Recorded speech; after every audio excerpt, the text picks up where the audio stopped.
Hey there, Nation. Commander CheapSkate again, and I am back after a 6-month delay.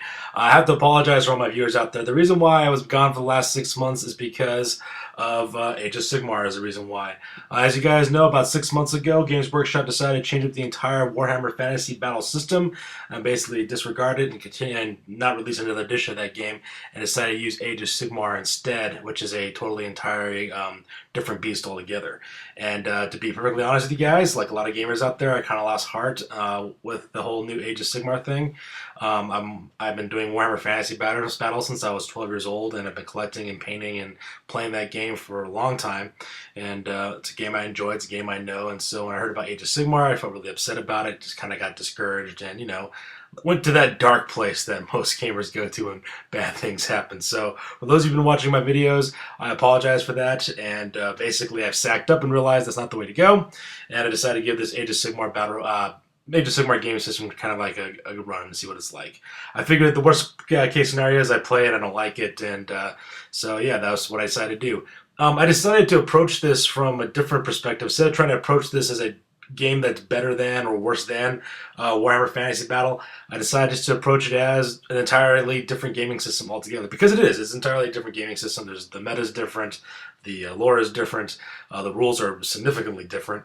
So I decided, instead of, pitching a fit about it, I'm just going to try it out and see what I think about the game and just, go from there. So because of that, we are now introducing a new series on Commander CheapSkate. It's called Age of the Realms, and Age of the Realms will be basically Warhammer Age of Sigmar battle reports. So this is Age of Sigmar battle report number 1 of that series, the Age of the Realms. I will also continue making Warhammer Fantasy battle reports as well. I'll still be doing that as well, so this is not like I'm supplanting one for another one. I plan on doing both, so keep that going on there. So yeah, so once again, I am Commander CheapSkate. This is the Age of Sigmar battle report number 1 of the Wild Hunt of the Sylvaneth army, which is commanded by me, Commander CheapSkate, versus the Immortals of the Orruks.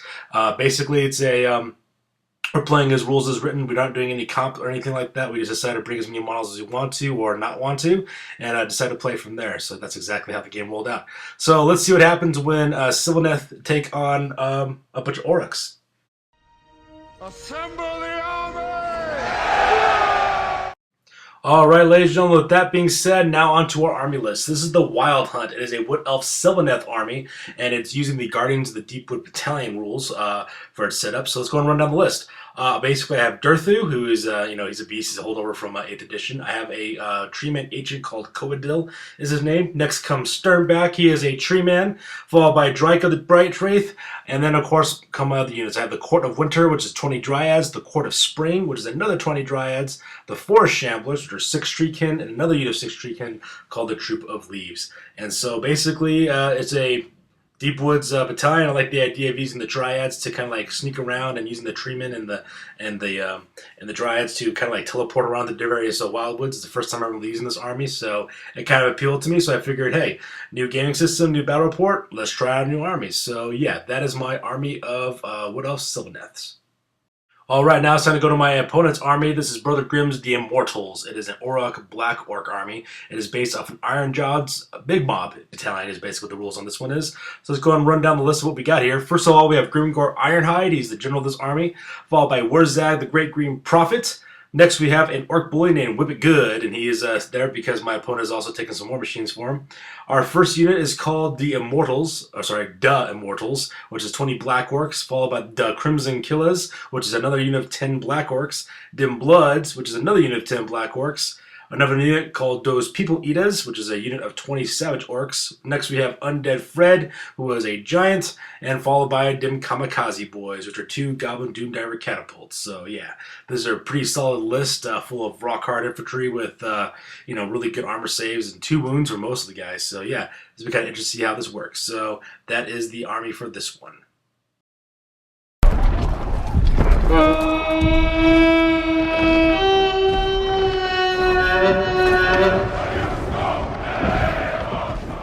All right, that being said, now we're now into the deployment phase. You can see here's the battlefield as a whole. As you can see, they're basically have a nice little mixture of terrain. We got hills, we got buildings, and we also have those two forests. The reason why I'm showing this picture is because the two forests right there in the middle of the board, right next to those yellow sticky notes, those are my Sylvaneth wildwoods. So I get two bases of forest, so that's why those are located there. Basically, I'm on the near side of the board. That is my deployment zone, and my opponent's is the far side deployment area. And basically, we decided to go with the whole lengthwise deployment and just kind of decided to have a pitched battle. So let's go on to the individual areas right now. And my deployment's actually kind of easy. All I had to do is just basically put down 3 units. I put down my 2 units of treekin. There's 6 on the on the left-hand side of those forests, and 6 on the right-hand side of the forest.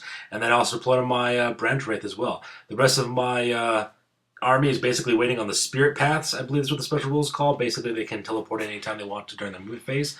So the rest of my army is off board. So yeah, pretty simple deployment for me. All right, now into Brother Grimm's deployment area. On his left-hand flank there on the hill, you have 20 Savage Orc. Savage Orruks is what they're basically supposed to be called. I'm going to call them Savage Orcs. Basically, proxy those are regular Orc boys. They look like Orc boys, but they're actually supposed to be Savage Orcs. And then right there on the right-hand side, on the really top of the hill, is Warzag, as well as his little squiggly beast. So that is my opponent's left flank. In the center of the board, on the left-hand side of that dwarven brewery that we have here, the little ale house we have in the center of his deployment area, we have the Immortals, which are 20 black orcs, and then on the guy on the far left-hand side, that's the beast himself, Grimgor Ironhide. So that's deployment there on the left-hand side of the center portion of the board. On the right-hand side of the beer house, basically we have Undead Fred, which is that massive skeleton there with a goblin riding on its back, is holding a decapitated head of an elf, which looks pretty sweet in my opinion. And then right next to him are 10 more Black Orcs. Those are the Crimson Killers, I believe, located between the giant as well as the tower over there. And finally, running out Brother Grimm's right-hand deployment zone. In the tower there, we have 2 Doomdiver catapults with an Orc Bully there in the center, which is kind of devastating because they increase the damage that is done by the Doomdiver catapults with having the Orc Bully there. And on the far right-hand side there, right next to the river, are another 10 more Black Orcs. I believe those guys are Bloods, is who they are. So that is deployment for my enemy. The age of men is over. The time of the Orc has come. Alright, so we rolled off for initiative, so the Orcs have the very first turn. So you see here in turn 1, this photo pretty much kind of sums it all up. All the Orcs really do is they just kind of, stumble forward as quickly as they can. Basically, the Orcs try to run forward. The Savage Orcs on the left-hand side try to run forward. The Immortals run forward as well. Undead Fred also runs into the center as well. On the far right-hand side there, the other 2 units of 10 Black Orcs also run forward as well. Basically, when I read the rules about the Sylvaneth Wildwood, there's one thing I forgot to mention, that when I teleport into those woods, I have to be 9 inches away from my enemies. So if the enemy units end up getting inside the Sylvaneth Wildwood, I will not be able to deploy there, which is something I didn't foresee coming, which is a kind of like a bad idea. I realize now that was actually kind of a really stupid mistake. But at the time, when my opponent was, he knew about it, so he just kind of charged forward to try to take him. Luckily for me, he didn't quite make it into the forests on either side of the board, so I was kind of lucky that way. So yeah, that was pretty fortunate for me. As for shooting was kind of much of a wash because he fired his twin Doomdiver catapults and they missed. And since there's no combat or charging, that pretty much makes up this entire first turn, which is pretty awesome. Mother Nature is a serial killer. No one's better, more creative. And with that, we start off with the first turn for me for the Wood Elves and the Sylvaneth. One of the things I decided to do was to use my command ability. I decided to cast that spell Rouse to War, which allows me to summon up 2d6 with a Dryad inside that forest there. So on the right-hand side, the left-hand side, the central forest there, I put 6 more Dryads in that unit right over there. And then for the movement phase, I decided to teleport my guys in. So as you can see right in front of me, I have Durthu. He's the guy on the left-hand side, and then I also pulled Coadil, my Tree Man agent, on the right-hand side. I also deployed the Court of Winter, which is my 20 Dryads, located right there in the center forest there. I also decided to move up my Branch Wraith, as well as my Treekin.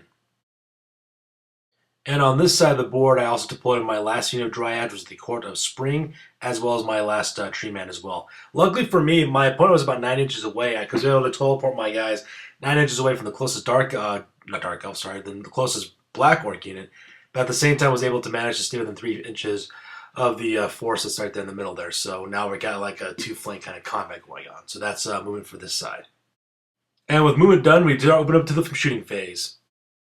This is my boomstick! And with Durthu, I open up with his Lamentations of Woe attack, I believe is what it's called. That's the one where he basically has to shoot his little forest spirit creatures right at the Savage Orcs. And I managed to plink off 6 of those guys. So that was pretty awesome. I had to roll 5 up to wound. I rolled like a bunch of 5s and a bunch of 6s, so it was pretty epic. So he was unable to make any of his ward saves. I'm sorry, not his ward saves. I forgot the turret call, but you know what they are. They're basically the 6 of war save that they get for their war paint. So they were able to survive that one, so that was pretty epic. And with my Treeman Ancient Coadil, he was able to use his Doom Tendril Staff on the giant and managed to plink off 1 wound off of that big guy. So that's pretty much shooting for this round. The age of men is over. The time of the Orc has come. Alright, with that, we move into the Orcs and Goblins' battle turn number 2. My opponent and I rolled off for initiative, my opponent won.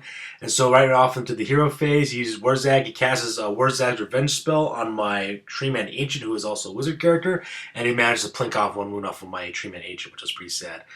For his other command ability for his troops, however, he gave his command ability, Grimgore's command ability, where all of his Black Orcs in range receive a +1 to hit, so he rolled for those guys as well, which is kind of scary because those Immortals are pretty tough to begin with, and now they get a +1 bonus as well, so not looking forward to the combat with those guys. And with the shooting out, the command phase out of this way, now the movement phase begins. So the Orcs and Goblins kind of just charge forward, as you can see on the left-hand side. The Savage Orcs kind of group up into a tighter formation and move up a little bit as well. They decide not to run. They just only move with their max movement allowance. That's because I think they're planning on charging in the next round. And as you can see, Wurzag and his Squiggly Beast basically decide to pull back and retreat towards the hill that's located at the back of the board there. On the right-hand side, you can see the Immortals as well as Grimgor Ironhide move up their max movement distance towards the edge of that Wildwood Forest. He decided not to charge yet, and rightfully so, because if he does, he has to take a dangerous terrain test if he decides to do that. So he's basically waiting for his charge phase until that moment happens. And as you can see in this picture as well, you can see Undead Fred. He basically moves forward. He doesn't run. He just moves forward.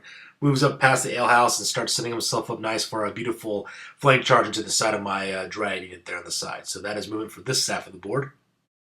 And on the right-hand side of the battlefield, the Black Orcs decide to charge forward as well. In the process of running across that forest on the left-hand side, the Black Orcs managed to lose 2 guys due to dangerous terrain. So that was actually kind of cool for me. My opponent then decided, instead of running across the forest, to actually maneuver his men kind of like stretch on the right-hand side, kind of going around that forest, actually to set up a charge on my Dryad. So that is moving on this side of the board. Right now! Right now!